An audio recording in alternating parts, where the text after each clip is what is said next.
You see this? This is useless. Bigay ka ng bigay sa church. Bigay ka ng bigay ng offering. Bigay ka ng bigay ng tithes. Pero hindi ka nagpapadalo ng kaluluwa. You are not a disciple of Christ. The world have said, if you bear much fruit, ye are my disciples indeed. Therefore, if you are the disciple of Christ, if you are a true Christian, you must win souls for Christ. Amen! Amen!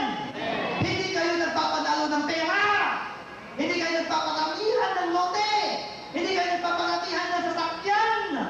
Ba't nagpaparamihan kayo ng naipapanalong kaluluwa para sa Panginoon? Hallelujah!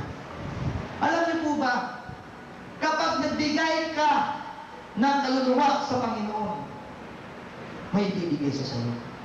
Kasi mga kapatid, sinabi ko na to sa napakarami ng mga times sa ako'y nagsasalita. Sinabi ko sa kanila, ang Panginoon, hindi niya ini-expect ang pera mo. Ito po, hindi niya ini-expect to. Wala siyang ini-expect sa iyo sa pera. Ang ini-expect niya sa iyo, kaluluwang may papanalo mo sa Kanya. Amen! At kapag nagpanalo ka ng kaluluwa sa Kanya, take note of this. Libo-libong mga anghel, pumapalakpak, nakatayo. At kapag pumapalakpak ang mga anghel, sasabihin ng Diyos, woo! Naggalak ako sa ginawa ni Brother Resistent. Kaya kung ano kailangan niya, ibibigay ko sa Kanya. Anong kailangan mo? Kailangan mo finances?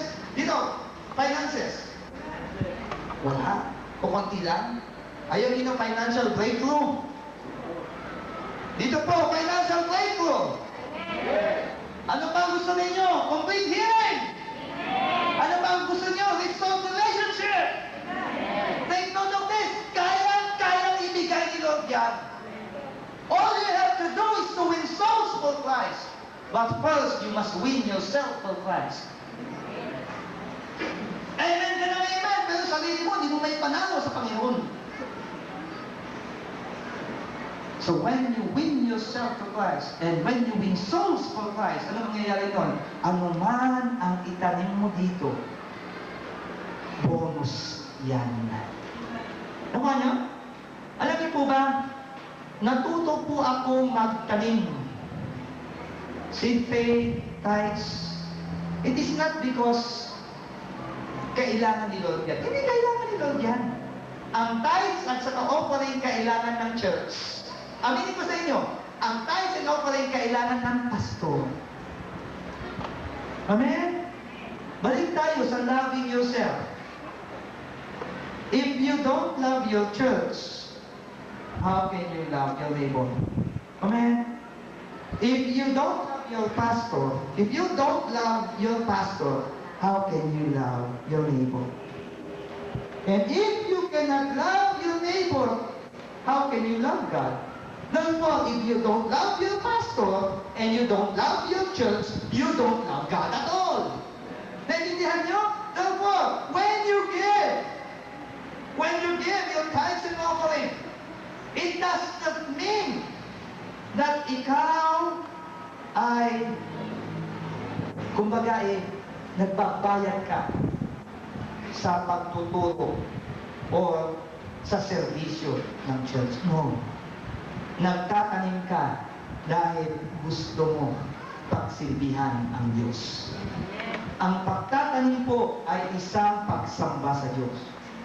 So mamaya po sa inyong pagtatanim, take note of this. Kung mayroon kayong mga narinig na mga blessing at gusto ninyong itanim. Diyan kami natuto. Yan ang puhunan ng church nito. Yan yung puhunan po ng kapatid natin na 3.5 million pesos na ayos kaagad ni Lord. Amen. Yan yung nangyari kaya yung sister natin na may rheumatic heart disease na wala. It is because she believes that only will you receive Christ, that once you give, not only will it be added, but whatever your heart desires, ibibigay sa iyo. Finally, John chapter 15, verse 7. If ye abide in me, and my words abide in you, ye shall ask what you will, and it shall be done unto you. What do you will? Will. Will is not gusto lang. Will means it's forever. Last will and testament nga, di ba? Kaya yung ginusto mo noon sa Panginoon, hanggang ngayon gusto mo pa rin. Natatandaan ni Lord.